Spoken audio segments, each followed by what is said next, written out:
Hello friends, आपके अपने YouTube channel साहित्यिक नॉलेज में आपका स्वागत है। फ्रेंड्स, हम पढ़ रहे हैं हरिवंश राय बच्चन जी की आत्मकथा का प्रथम खंड क्या भूलूं क्या याद करूं। इस आत्मकथा का आज हम भाग 20 पढ़ रहे हैं। हम मूल पुस्तक से अध्ययन कर रहे हैं जो कि हिंदी साहित्य से संबंधित सभी परीक्षाओं के लिए उपयोगी है। तो चलिए हम अध्ययन शुरू करते हैं। बच्चन जी अपने बचपन की एक घटना याद करते हुए कहते हैं कि उन्हीं दिनों की एक और घटना मुझे याद है जिसका मेरे जीवन पर बहुत प्रभाव पड़ा। वो घटना यह है कि ऊंचा मंडी स्कूल के पास ही भारती भवन पुस्तकालय था। पंडित विश्राम तिवारी किसी दिन पुस्तकालय में पहुंचे तो उनके मुंह से निकल गया, ओह खो, दुनिया में इतनी किताबें हैं, अर्थात दुनिया में इतनी सारी किताबें हैं। एक दिन मुझे भी वे उस पुस्तकालय में ले गए।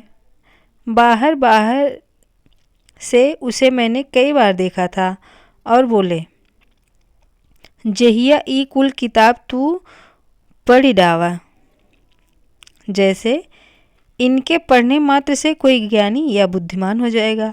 मनसा उनकी अच्छी ही थी। वे दिल से चाहते थे कि मैं जीवन में कुछ बनूं, पर उनके दिमाग की सीमाएं थीं और मैं अपनी उस उम्र में उन्हें अपने शुभचिंतक और पथ प्रदर्शक के अतिरिक्त और समझ ही क्या सकता था। मैंने भारती भवन की सारी पुस्तकों को पढ़ डालने का व्रत लिया। हिंदी की पुस्तकें उन दिनों भारतीय भवन में अधिक न थी, शायद 3-4 अलमारियों में, बाकी में संस्कृत और अंग्रेजी की किताबें थी। खैर, मैंने एक सिरे से किताबों को पढ़ना शुरू किया, शायद उसी क्रम में जिसमें वे सूची पत्र में दी थी या जिस क्रम में वे अलमारी में रखी थी। मेरी सालों की संध्याएं भारती भवन ने खाई। जब मेरी उम्र के लड़के मैदान में खेलते रहते थे, मैं भारती भवन के कम प्रकाश वाले हाल में बैठा किताबें पढ़ता रहता था। किताबें जो एक विषय से किसी दूसरे से बिल्कुल असंबद्ध विषय पर मुझे उछाल देती। उपन्यास से वैद्यक पर, वैद्यक से धर्मोपदेश पर, धर्मोपदेश से काव्य पर, काव्य से जीवनी पर, किताबें जिनका सिर पैर मैं कुछ भी न समझता।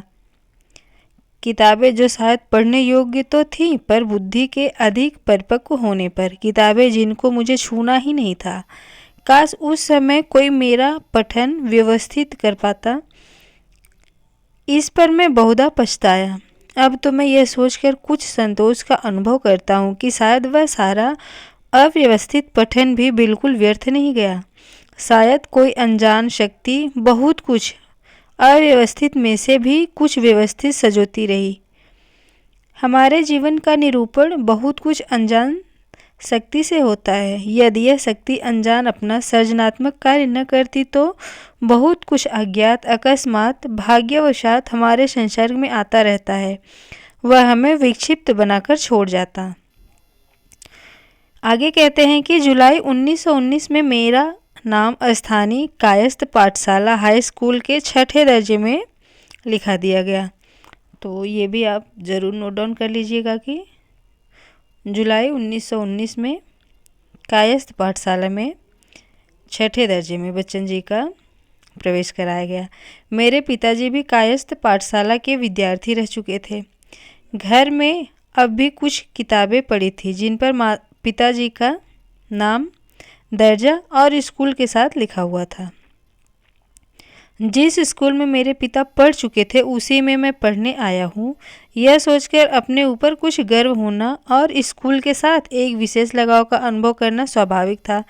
दोनों भाइयों के साथ स्कूल भेजने के विचार से उसी साल मेरे छोटे भाई के दर्जा 2 पास कर लेने पर उसका नाम भी कायस्थ पाठशाला में लिखा दिया गया। दर्जा 4 में हिंदी स्कूलों में भाषा और गणित का स्तर ऊंचा होता था और अंग्रेजी अच्छी जानने वालों का नाम आसानी से अंग्रेजी स्कूलों में 1-2 दर्जे के ऊपर लिखा जा सकता था। उन दिनों पाठशाला में 2 भाइयों के साथ पढ़ने पर एक भाई की फीस आधी ली जाती थी। शायद इसका भी ख्याल किया गया हो। पंडित विश्राम तिवारी हमारे घर पर 1 आध साल और पढ़ाते रहे। वे हिंदी और हिसाब पढ़ा सकते थे, पर मेरे पिताजी की दृष्टि से हम पर उनकी निगरानी का भी बड़ा महत्व था। ऊंचा मंडी स्कूल के कायस्थ पाठशाला हाई स्कूल में हम क्या गए मानो एक दरबे से निकलकर खुली हवा में आ गए। बड़े बड़े पक्के कमरे, इन्हीं कमरों में क्लास, आगे पीछे खेलने के लिए लंबे चौड़े हरे दूब के लॉन मैदान, हर विषय को पढ़ाने के लिए अलग अलग अध्यापक जो टाइम टेबल के अनुसार अपने अपने घंटे में खुद क्लास में आते थे। यहाँ पढ़ाई भी प्रार्थना से प्रारंभ होती थी, पर वंदे मातरम से। तो ऊंचा मंडी स्कूल जो है वो कायस्थ पाठशाला, इस स्कूल में पढ़ाई किस प्रार्थना से आरंभ होती थी, ये भी बेहद महत्वपूर्ण है। तो वंदे मातरम से। ये दे के पूछ सकते हैं पेपर में कि वंदे मातरम हरिवंश राय बच्चन के किस स्कूल में होता था। आगे कहते हैं कि केंद्रीय हॉल में सब लड़के इकट्ठे होते, प्रोफेसर खुशहाल कर हारमोनियम पर वंदे मातरम गाते, उसके पश्चात लड़के पंक्तियों में अपने अपने क्लास में जाते। वंदे मातरम का अर्थ, महत्व और इतिहास हमने बात को जाना। उन दिनों कायस्थ पाठशाला की इमारतें शहर से कटरा को जाने वाली सड़क पर सूरज कुंड के आगे बिजली घर के बाद शुरू होती थी। सूरज कुंड सड़क पर बने रेलवे पुल का नाम है। तो सूरज कुंड किसका नाम है? जो पुल है उसका नाम है। कुंड वहाँ कोई नहीं है। कुंड का दृश्य हम पुल के नीचे केवल बरसातों में देखते थे, जब दोनों ओर से पानी बहकर वहाँ इकट्ठा हो जाता था। शायद वहाँ किसी समय पर कुंड रहा हो। जमीन वहाँ की नीची है, बाद को शायद सड़क में आ गया। पाठशाला की इमारतें दो हिस्सों में थीं। एक हिस्से में जो एक तला था वह हाई स्कूल था, दूसरा हिस्सा जो 2 मंजिला था, नीचे का हिस्सा कॉलेज या छात्रावास का था। ऊपर के हिस्से में कॉलेज के क्लास होते थे। स्कूल के छात्रावास की इमारत अलग थी। स्कूल के हेडमास्टर और कॉलेज के प्रिंसिपल के रहने के लिए भी छोटे बड़े कमरे थे।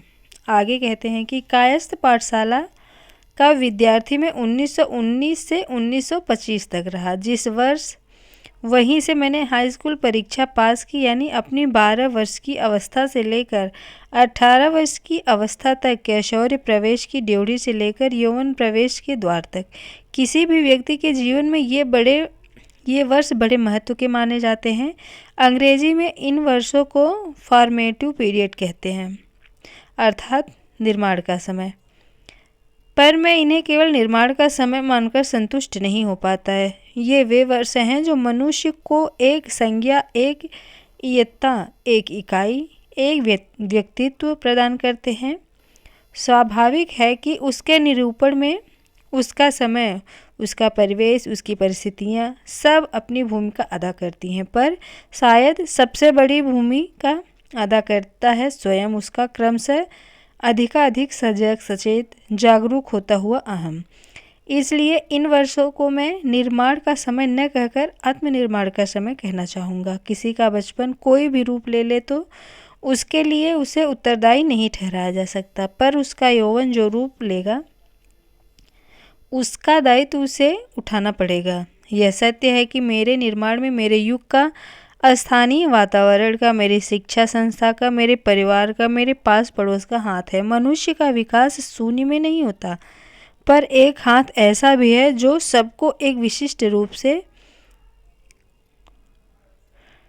मुझे निर्मित करने को प्रेरित, प्रभावित और कभी कभी बाध्य करता रहा है। यह मेरा अपना ही हाथ है। अपने हाथ से अपना हाथ टटोलना मुश्किल है, पर बिना इसको टटोले अपने विकास का इतिहास लिखना या तो दम्भी होना है या फिर दयनीय। मेरी लेखनी मुझे इन दोनों परिस्थितियों से बचाए, क्योंकि न तो यही सत्य है कि सारी परिस्थितियां दासी बनकर सब कुछ मेरे अनुकूल करती गई, और न यही कि उन्होंने मुझे अपना दास समझकर जैसा चाहा वैसा बना लिया। संबद्ध काल की घटनाओं ने इस देश का इतिहास बदला है। शायद किसी न किसी अंश में संसार के इतिहास को भी। इस रूप में उन्हें देखना इस लेखन का लक्ष्य नहीं है। सूरज की किरणें समुद्र पर पड़ती हैं और ओस की बूंदों पर भी। यहाँ शायद उनकी उतनी ही चमक दिखाई दे जितनी ओस की बूंदों से प्रतिबिंबित होती है। ओस की बूंद पर सूरज का चमकना बिल्कुल महत्वहीन नहीं हो तो जो मैं यह सब अपने बारे में लिख रहा हूँ बिल्कुल बेमानी है। प्रथम विश्व युद्ध के दिनों में शायद मैंने इतना ही जाना कि दुनिया के किसी दूर सुदूर भाग में अंग्रेजों की जर्मनों से लड़ाई हो रही है। पता नहीं किस सूक्ष्म प्रचार अथवा किस आत्मतोषप्रद कल्पना का यह परिणाम था कि समझा जाता है। पता नहीं किस सूक्ष्म प्रचार अथवा किस आत्मतोषप्रद कल्पना का यह परिणाम था कि समझा जाता था कि जर्मन दुनिया के सबसे बहादुर लोग हैं और अंग्रेज उनको पराजित नहीं कर सकेंगे। हमारे यहाँ पायनियर अखबार आता था और बड़े लोग बड़े ध्यान से उसे पढ़ते और परस्पर लड़ाई की अगति प्रगति की चर्चा करते थे। उनकी आधी तीही बातें हमारे कानों में पड़ जाती थी, जिनसे हम नतीजा निकालते थे कि लड़ाई अभी चल रही है और हार जीत का फैसला नहीं हुआ है। उन दिनों एक चित्र में जंगी अखबार निकलता था, वह भी किसी तरह हमारे घर आ जाता था। चित्रों के नीचे उर्दू हिंदी के छोटे छोटे वाक्यों में कुछ लिखा रहता था। उनसे लड़ाई की कुछ शक्लें भी हमारे सामने आती थी। चित्रों ही जैसे लड़ाई होती है और लड़ाई तो बड़ी चिकनी साफ सुथरी और रंगीन चीज़ है। लड़ाई का इतना गलत रूप हमने न जाना था। हमारे बड़ों ने लड़ाई के प्रभाव के रूप में केवल यह जाना था कि चीज़ें महंगी होती जा रही हैं और इस महंगाई का प्रभाव कितनी सूक्ष्म रीति से जीवन के कितने पक्षों पर पड़ता होगा। उन दिनों की एक घटना मुझे याद है। तब घर घर प्रयाग में पिंडोर मिट्टी यानी गंगा जी की मिट्टी बेचने वाली आया करती थी। घर के लीपने पुतने, पूजा वेदियाँ, पार्थिव आदि बनाने के लिए पिंडोर मिट्टी का उपयोग होता था। 1 पैसे की डलिया 4 पैसे में मिलने लगी। माँ ने झुझलाकर एक दिन कहा, क्या मिट्टी भी लड़ाई पर भेजी जाती है, जो वह भी महंगी हो गई है। इस पर पिताजी ने समझाया था कि पिंडोर मिट्टी इसलिए महंगी हो गई है कि अनाज महंगा हो गया है। मिट्टी बेचने वाली को भी मिट्टी बेचकर अन्न ही तो खरीदना होगा। हमारे नगर के लोकमान्य तिलक ने आकर होम रूल लीग की शाखा खोल दी थी। अपने घर में अपनी माँ के साथ मोहल्ले के माधो के इक्के पर सवार हो जब हम अपने मामा के घर जाते थे, तब रास्ते में बाएं हाथ को उनका दफ्तर दिखाई देता था। शाखा का साइन बोर्ड में पढ़ता था, उसका अनुवाद करता था। घर की हुकूमत की मांग करने वाली सभा शायद बाहर की हुकूमत के विरोध में खड़ी थी। तिलक जब इतने बड़े थे कि आदमी की सीमा में न समा सकने के कारण उन्हें भगवान तिलक कहा जाता था, तो उनकी बनाई सभा निस्संदेह किसी बड़े काम के लिए होगी। हमारे मोहल्ले में शायद ही कोई लीग का सदस्य हो। जो लोग सिविल लाइन में रहने वाले लोग होंगे। आज़ादी अभी उच्च वर्ग की चर्चा का विषय थी।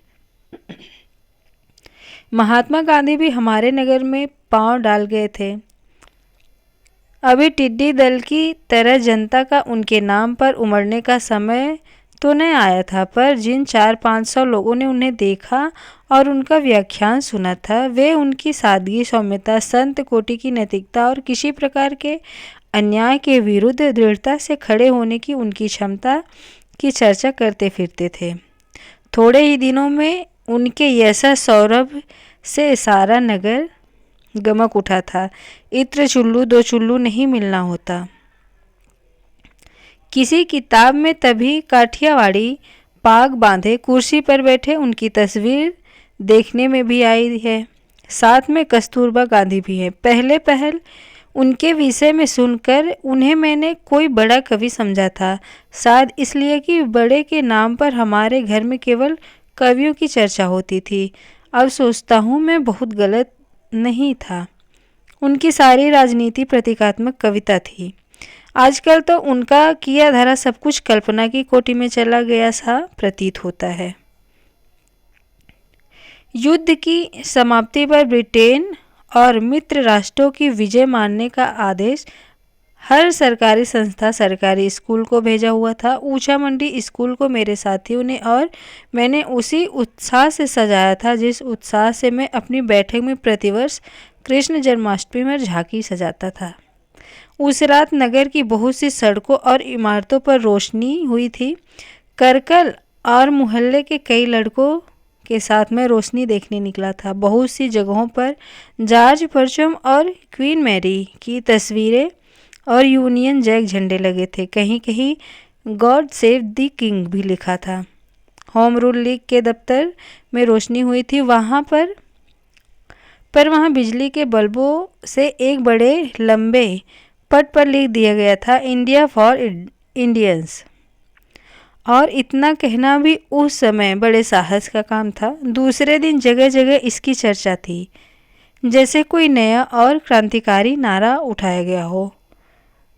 रॉलेट एक्ट के विरुद्ध में गांधी जी ने देश भर में 24 घंटे का अनशन करने का आदेश दिया था। मुझे कुछ पता नहीं कि यह बिल क्या भला थी। बिल के नाम पर हम सिर्फ उन्हें जानते थे जिसे चूहे बनाते हैं। किसी ने कहा कि यह रॉलेट बिल नहीं, रॉलेट भंभड़ है, जिसमें यह सारा देश समा जाएगा और फिर कभी नहीं निकल सकेगा। सुनकर सिर्फ हंसी आई थी। उस दिन हमारे घर में चूल्हा ही नहीं जला था। बड़ों से लेकर छोटों तक सबने व्रत रखा था। संध्या को मोहल्ले के सारे मर्द मीटिंग में गए थे। पंडित मनमोहन मालवीय भारतीय भवन से पैदल चलकर होम रूल लीग के मैदान तक आए थे। हजारों लोग उनके पीछे। पहले राष्ट्रीय सार्वजनिक सभाएं वहीं होती थी। बात को सड़क पर उनके बगल के पार्क में रहने लगी, जिनको पुरुषोत्तम दास टंडन के नाम से संबद्ध किया गया। छोटे मोटे व्याख्यान तो उस संध्या को चौक में कई हुए थे, जिनमें लोगों ने जोशो खरोश के साथ सरकार की निंदा की थी। मालवीय जी का भाषण सुनने की मुझे याद है। वे बड़े गंभीर स्वर में अपनी ही शैली में बोले थे। उनके अंतिम वाक्य की गूंज अब तक मेरे कानों में है। हम भगवान से प्रार्थना करते हैं वह सरकार को सुबुद्धि दे कि वह यह बिल वापस ले ले। जलियांवाला बाग के हत्याकांड का समाचार पत्रों में बड़ों ने पढ़ा होगा। हमने तो छेदी चाचा से उसका आंखों देखा हाल सुना था। तो ये भी लाइन मोस्ट इम्पॉर्टेंट है, अब नोट डाउन कर लीजिएगा कि जलियांवाला बाग के हत्याकांड को बच्चन जी ने किससे सुना था। ऑप्शन में भी दे सकते हैं, समाचार पत्रों से, भाई से, चाचा से, पिता से।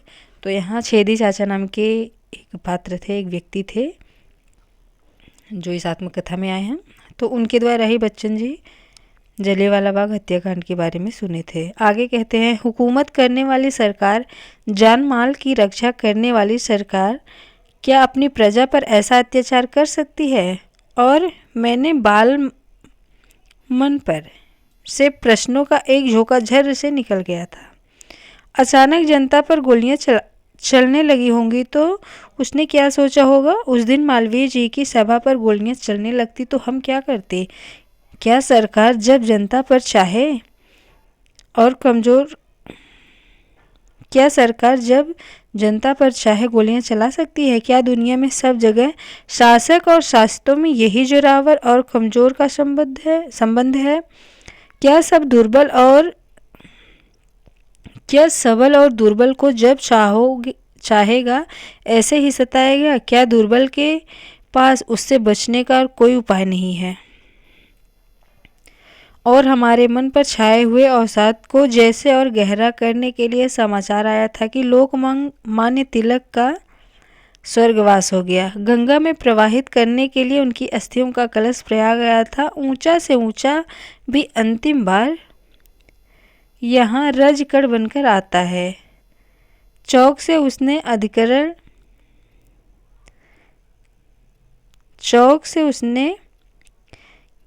कलश का जुलूस निकला था। केवल सफ़ेद फूलों से बनी एक चौकी, बीच में लोकमान्य की एक बड़ी तस्वीर, सामने अस्थि कलश, चौकी में लंबे लंबे बांस जिसमें अधिक से अधिक लोग आसानी से कंधा दे सके। 13 वर्ष की उम्र में मैंने अच्छी बाढ़ ली होगी और मर्दों के साथ मैं भी चौकी को कंधा दे रहा था। हजारों लोग आगे पीछे, सब नंगे सिर, एकदम शांत। गंगा किनारे सभा हुई थी और पंडित मोतीलाल नेहरू ने एक ऊंची जगह पर खड़े होकर भाषण दिया था। अस्थि प्रवाह से ऐसे लौटा था जैसे कोई तीर्थ करके लौटा हूँ। एक सूर्य अस्त हुआ, एक उदय होने लगा। एक दिन नगर भर में खबर फैल गई, महात्मा गांधी आ रहे हैं। साथ में आ रहे हैं मोहम्मद अली, शौकत अली, इन्हें अली ब्रदर्स के नाम से भी जाना जाता है। होम रूम लीग के मैदान में जितनी संख्या में लोग इकट्ठे हैं उतनी संख्या में पहले कभी नहीं इकट्ठे हुए। प्रत्येक उन्हें देखने को उत्सुक। वे मंच पर आए। अर्जुन और भीम के बीच कृष्ण का सुदामा। तब गांधी जी स्वयं खादी टोपी कुर्ता धोती पहनते थे। लोगों को आश्चर्य होता है कि यह दुबला पतला हड्डी का ढांचा ब्रिटिश साम्राज्य से होड़ लेने जा रहा है। अली भाई तूफान उठाते थे। गांधी जी नपीतुली भाषा में नपीतुली बात कहते हैं। न स्वर में कोई उतार चढ़ाव, न शैली में कहीं श्रृंगार अलंकार, न सिर झटकते हैं न हाथ फेंकते हैं, पर एक एक शब्द में इस्पाती दृढ़ता है, जैसे कोई लोहे की कलम से पत्थर पर लिख रहा हो। वे अपने अहिंसात्मक असहयोग की व्याख्या करते हैं। स्कूल, कॉलेज, कचहरी, अदालत, सरकारी नौकरी, विधानसभाएं और सरकारी खिताबों का बहिष्कार करने को कहते हैं। चरखा चलाने, खादी पहनने और हिंदू मुस्लिम एकता बनाए रखने की अपील करते हैं। अंत में वादा करते हैं और अगर जनता उनके बताए कार्यक्रम पर अमल करे तो वे 1 साल में स्वराज प्राप्त करा सकते हैं। फ्रेंड्स, यदि आपको ये पुस्तक नहीं उपलब्ध हो पा रही है तो हम मूल पुस्तक का अध्ययन कर रहे हैं। आप ज़रूर से ज़रूर इन क्लासों को देखें। बहुत ही बेहतरीन ये पुस्तक है। आप हिंदी साहित्य के विद्यार्थी ना भी हों, यदि आप हिंदी प्रेमी हैं तो मैं ये कहूँगी कि आप ये पुस्तक ज़रूर पढ़ें। तो इस सेशन में इतना ही। क्या भूलूं क्या याद करूं, इस आत्मकथा की आगे की कहानियों को हम अगले वीडियो में लेके आएंगे। यदि वीडियो आपके लिए उपयोगी है तो चैनल को लाइक, सब्सक्राइब और शेयर ज़रूर कीजिएगा। Thanks for watching this video.